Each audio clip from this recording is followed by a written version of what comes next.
Howdy out there in YouTube land. This is the Lefty Lounge Lizard. Today we're going to talk about how to get the Eddie Van Halen brown sound. And I ain't talking about the fake brown sound, but the real thing, or at least pretty doggone close. Everybody's familiar with the brown sound that Eddie Van Halen got on his early albums especially, and that's what I'll be focusing on today. When their first album came out, Van Halen, in 1978, everybody was blown away, not only by the playing, but also the tone. And to this day, on guitar and amp forums everywhere, people still get into arguments about how did he get that awesome tone.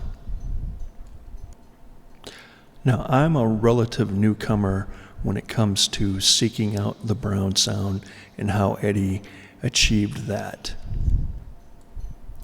I did extensive research on a couple of guitar forums online, for example, metroamp.com, a wealth of Eddie Van Halen brown sound information. However, as a side note, I must not recommend anyone join the site because the members are not cool.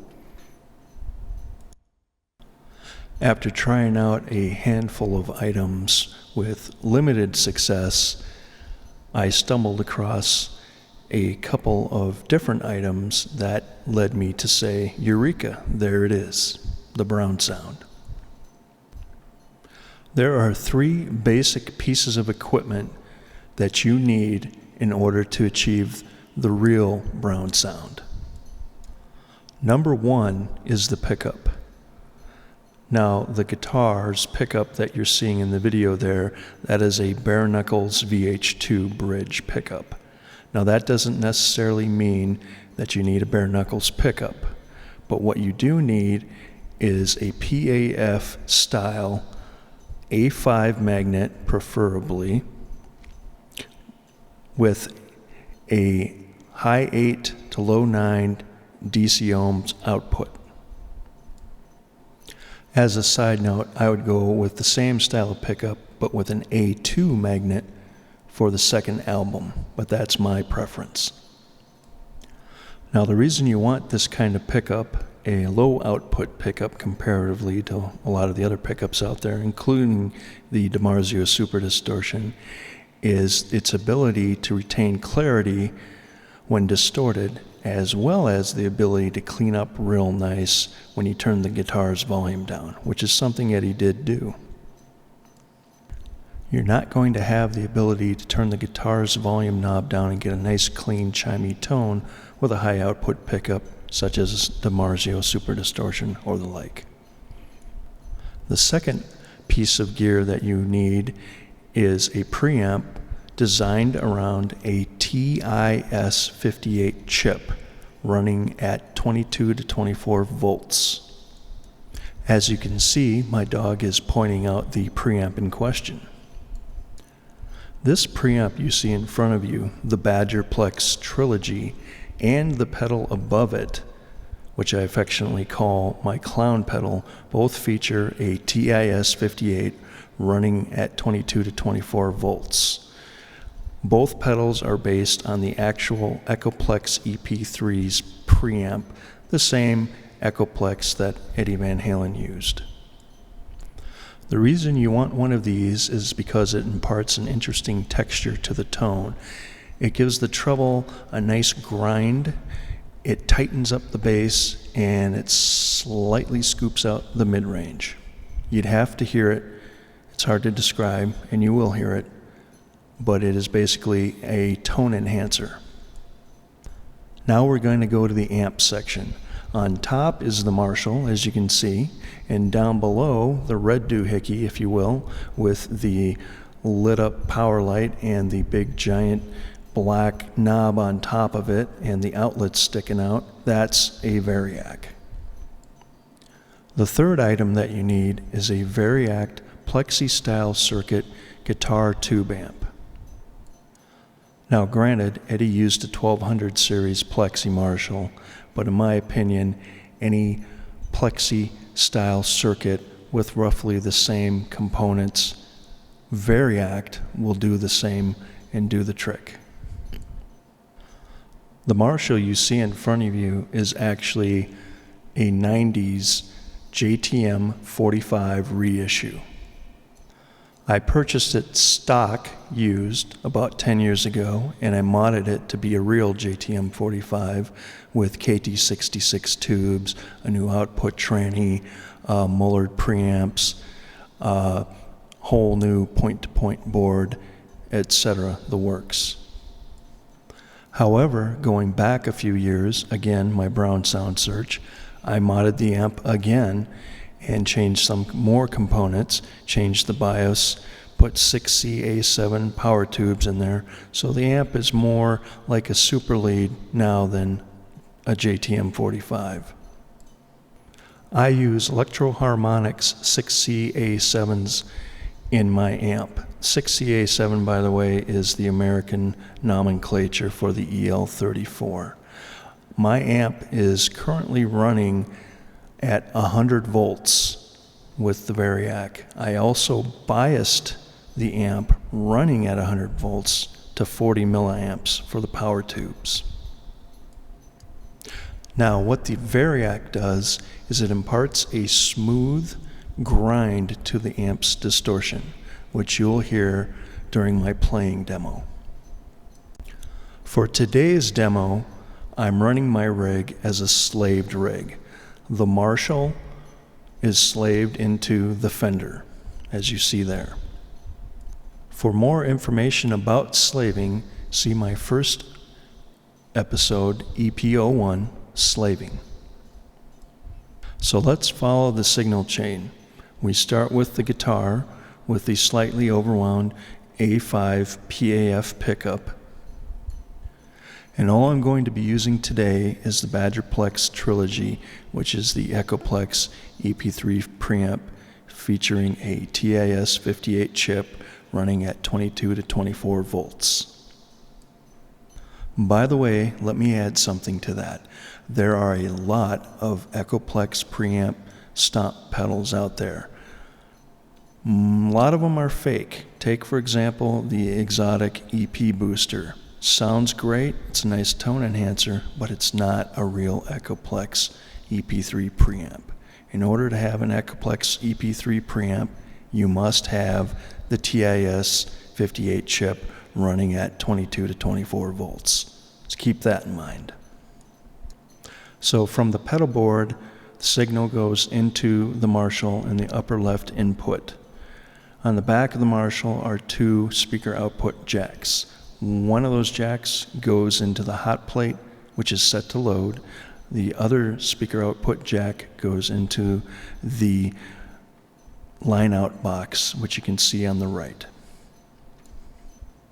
And then we follow the cable back to the quote-unquote FX loop, the loop between both amps.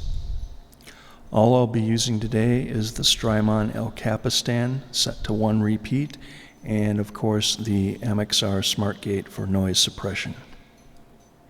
And from there, the signal runs back to the Fender Deluxe, or second amp. Then, as you can see, I have the plain Jane Shure SM57 mic. And from there, it goes into my mic preamp, which is a Universal Audio LA610 Mark II. And from there, it goes into the DAW. That would be that piece of equipment with the big, huge knobs there. Now, due to YouTube policy, I cannot play copyrighted material. However, I will attempt to play some Van Halen-ish licks and riffs.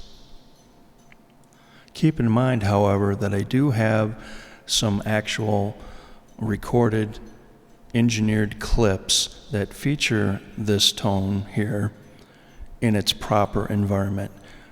All you have to do is check the description of the video to see the links for those clips.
Again, this was just a simple demo.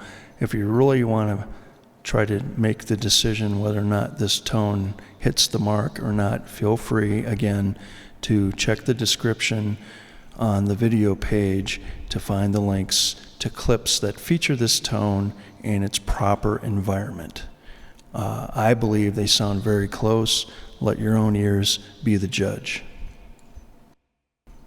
So that wraps up episode 2, the Brown Sound. To reiterate, the basic items you need are: number 1, a PEAF A5 preferably magnet, high 8 to low 9 DC output pickup. Number 2, a Echoplex preamp built around a TIS-58 chip running at around 22 to 24 volts. And number 3, a Plexi Marshall style circuit that has been Variact. That's all for today. Thanks for listening, and we'll see you next time. This is the Lefty Lounge Lizard.